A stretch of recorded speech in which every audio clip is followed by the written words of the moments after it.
You won't believe what happened after I parked my Tesla in my driveway. A seemingly small incident with an overzealous HOA member turned into a full-blown battle that nearly destroyed my car and my peace of mind. Before we dive into today's story, make sure to hit the like button and subscribe so we can keep bringing you amazing stories like this one. It all started when I moved into the quiet, picture-perfect suburban neighborhood with my new Tesla. A clean, environmentally conscious vehicle was exactly what I wanted to symbolize my lifestyle: futuristic, efficient, and committed to reducing my carbon footprint. My Tesla wasn't just a car for me. It was a way to connect to the future, a green future where gasoline engines would no longer dominate the streets and clean energy would rule. As a longtime environmentalist, I felt proud of my decision to drive an electric vehicle, EV, and the prospect of being part of a more sustainable society was thrilling. It seemed like the perfect place to live, surrounded by like-minded people who respected each other's choices. Little did I know that this suburban dream would soon be interrupted by one of the most absurd experiences of my life. At first, the neighbors were indifferent, and I didn't think much about the car. I parked it in my driveway, and it blended in with the rest of the well-kept homes. Everything seemed fine until one day, Karen, who was well known in the neighborhood for her involvement with the Homeowners Association, HOA, approached me while I was unloading groceries from the Tesla. She was standing there with a disapproving look, arms crossed, and a smug expression. I didn't know her well, but I knew she was the type who liked to be in control of the community and had a strong opinion about everything. "That car doesn't belong here," she said, her voice dripping with condescension. I paused, surprised at her bluntness. "Excuse me, that electric vehicle you're driving," she clarified, as if I didn't already know. "It's just strange. I mean, we don't need those kinds of things in this neighborhood. You're better off getting a normal car, like everyone else." Her gaze drifted to my driveway, as though my car was somehow offensive to her sense of suburban normalcy. Taken aback, I responded, "It's environmentally friendly, Karen. It's a Tesla, and it doesn't harm the environment like traditional gas-powered vehicles." Her eyes narrowed. "I don't trust these electric cars. They don't belong. They'll catch fire one day, or worse, explode. It's a safety hazard waiting to happen." I could feel my patience starting to wear thin, but I remained calm. Actually, Tesla cars are designed with extensive safety features. They undergo rigorous tests to prevent accidents and fires. And in fact, EVs are much safer than gas-powered cars in many cases. Karen wasn't interested in hearing any facts. She had already made up her mind. "I don't care about all that. I just don't want to hear. You should really think about getting rid of it." It was the first time she'd made such a bold statement, and I honestly didn't know how to respond. I didn't think much more about it at that moment, brushing it off as an isolated incident. But it wasn't just a one-time thing. Over the next several days, Karen would frequently make snide comments about my car. It wasn't long before she began to escalate her behavior. At every opportunity, she would act as though my electric car was some kind of contaminant in her perfect little world. The worst part was that she wasn't just complaining to me. Karen, being a prominent member of the HOA, had a platform. She began to stir up trouble within the community by starting conversations at HOA meetings about the dangers of electric vehicles. To my surprise, she wasn't the only one who had issues with my car. Slowly, a few of the other HOA members started echoing her sentiments, and before long, she was able to push through an official HOA ruling that would limit certain types of vehicles within the community. The new regulation, though vague, seemed to target my Tesla specifically. It stated that non-traditional vehicles, which I soon realized was code for electric vehicles, would not be allowed to park in the neighborhood without prior approval from the HOA board. I had never seen such a ridiculous rule before, and it was clear that Karen had used her position to push this agenda through without any real justification. One day, I received a letter from the HOA board saying that my Tesla was in violation of this new policy and demanding that I either remove the car or pay a fine. I was furious. The idea that an HOA, a body designed to manage trivial aspects of suburban life like yard maintenance and noise levels, could dictate what kind of car I drove was absurd to me. I called Karen directly to ask for clarification. "Karen, what is going on with this new rule? How can the HOA ban my car just because it's electric?" I was struggling to keep my voice steady. knowing how unreasonable she could be.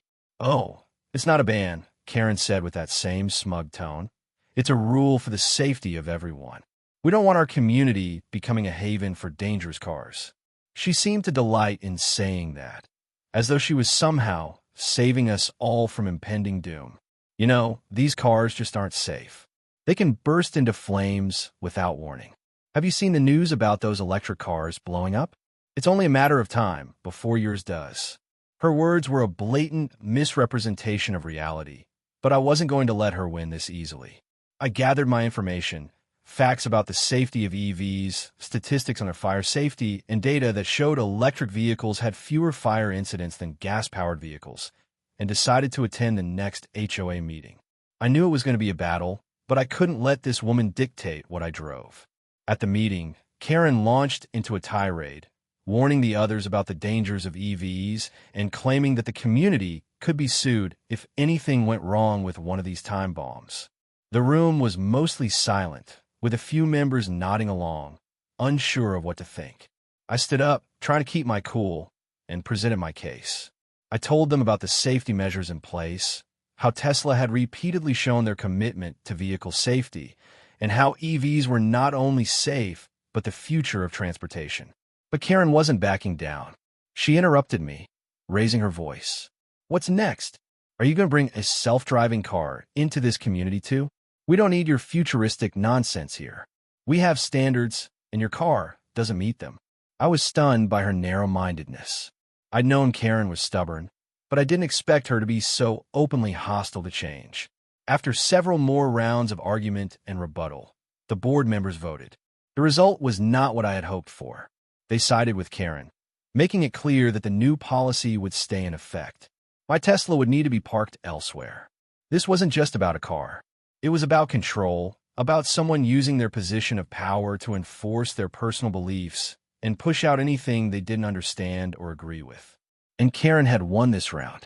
The HOA was now a barrier between me and my own vehicle, and it seemed like it was only going to get worse. It wasn't long after the HOA ruling that things started to escalate. I knew Karen would continue her crusade against electric vehicles, but I never imagined things would get this out of hand.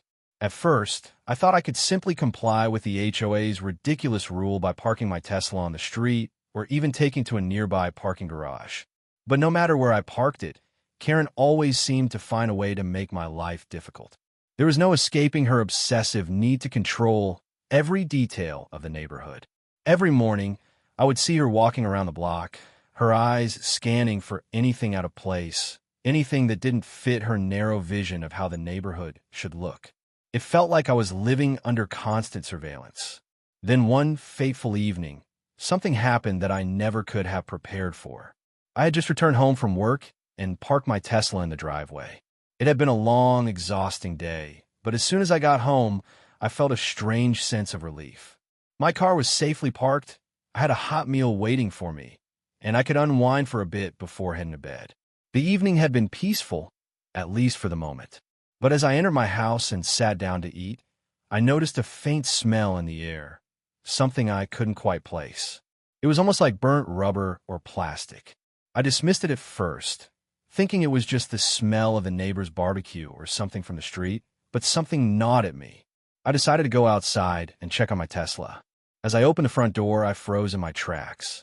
The smell I had been sensing was stronger now, and a thick, acrid smoke was billowing out from the vicinity of my car. My heart skipped a beat. I rushed toward the driveway, and as I did, I saw it. Flames. My Tesla was on fire. Panic surged through me. How could this happen? The car was supposed to be one of the safest vehicles on the market. It was an electric vehicle, far less likely to catch fire than a gas-powered car. And yet, there was burning before my eyes. I immediately called 911, and within minutes, the fire department arrived on the scene.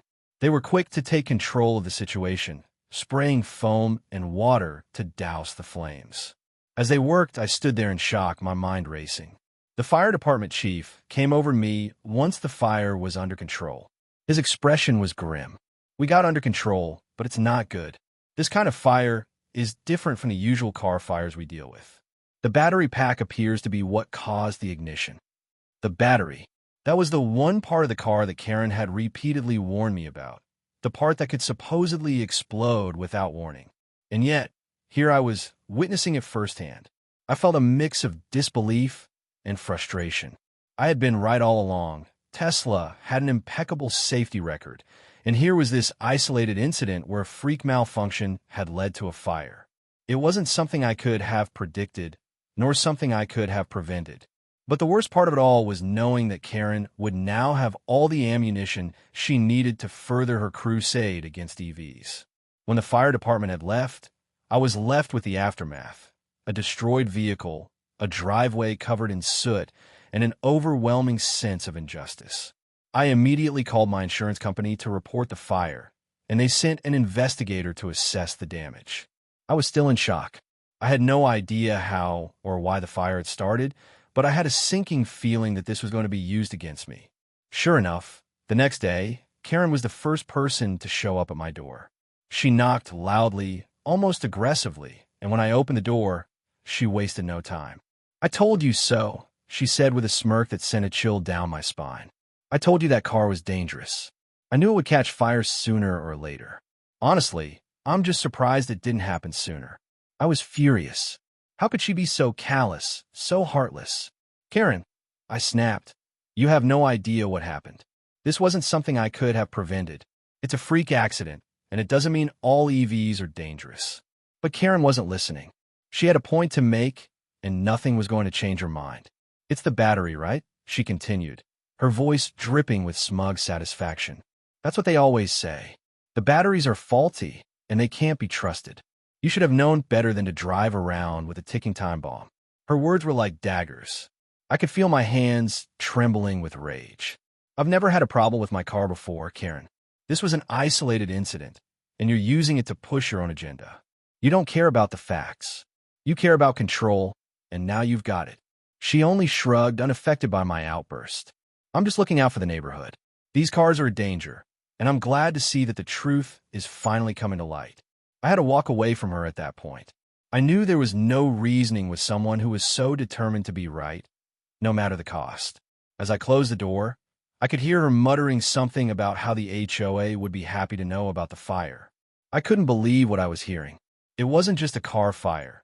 This was an opportunity for her to validate every ridiculous thing she had ever said about electric vehicles. But I wasn't going to let her win. The fire had been devastating, but it wasn't the end of the story. I wasn't going to let this woman and her narrow-minded views stop me from driving the car I believed in.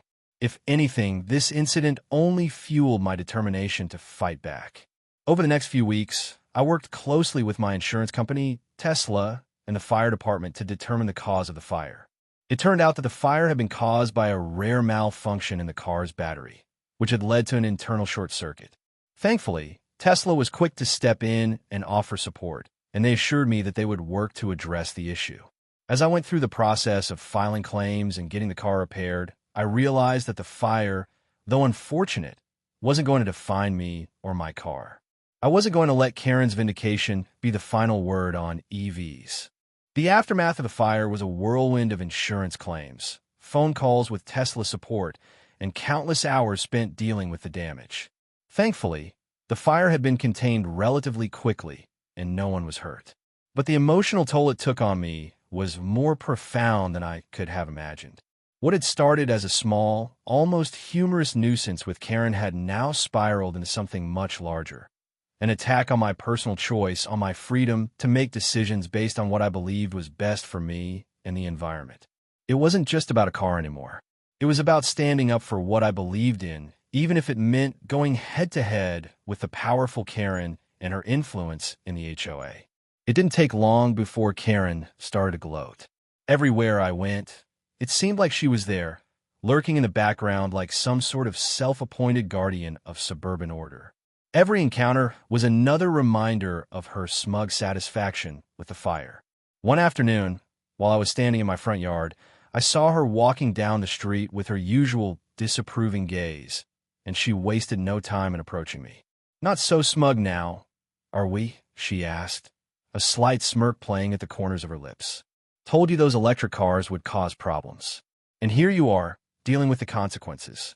I tried to keep my composure, but her words felt like a slap in the face. This fire was a freak accident, Karen. Just because it happened doesn't mean it proves your point. It's just an isolated incident.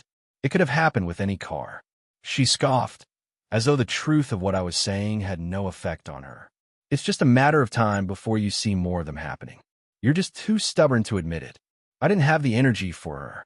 I was so tired of this constant back and forth, of trying to explain the obvious to someone who refused to see it. You know what, Karen? I'm done with this. You made your point clear, and I've made mine. But I'm not going to let you turn this into a personal vendetta. This is my life, my car, and my choice. She stood there for a moment, seemingly trying to find the words to counter me, but I wasn't backing down anymore. I had spent too long trying to appease her and prove her wrong. It was time for me to take control of my own narrative. Later that evening, I had had enough of feeling powerless. I was determined to confront the HOA directly, to bring the fight to their doorstep. I had spent weeks gathering facts, talking to experts, and consulting with lawyers who specialized in community rights and HOA policies. I wasn't just going to sit back and let Karen continue to push her agenda unchecked. This was my home, and I had every right to drive my car without fear of harassment. The next HOA meeting was the perfect opportunity to take action. I knew I would be met with resistance, but I didn't care. I was prepared. When I arrived at the meeting, Karen was already there, sitting at the front with her usual air of superiority. But this time, I wasn't intimidated. I stood up, took a deep breath, and addressed the board. I'm here today because this issue has gone far beyond the fire that occurred with my vehicle. I began. What's happening here is a personal attack on my choice to drive an electric vehicle, something that I have every right to do. I understand that some of you may not be comfortable with new technology, but that doesn't give anyone the right to dictate what kind of car I drive, especially when there is no valid reason to do so. I could see Karen's face redden as she prepared to jump in, but I wasn't done. The fire was an unfortunate event, yes, but it was caused by a rare malfunction, not by the inherent danger of electric vehicles. Tesla has addressed the issue and taken full responsibility. I'm sure they will ensure that this never happens again.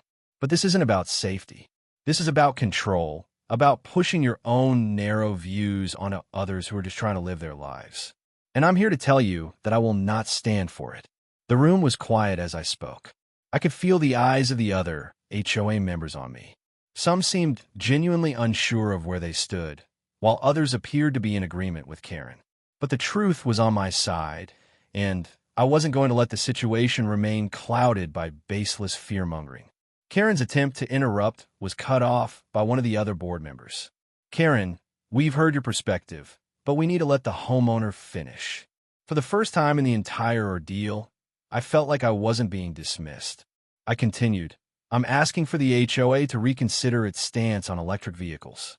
The current regulation that targets them is based on unfounded fears, not facts. EVs are the future of transportation. They are safer, cleaner, and more efficient.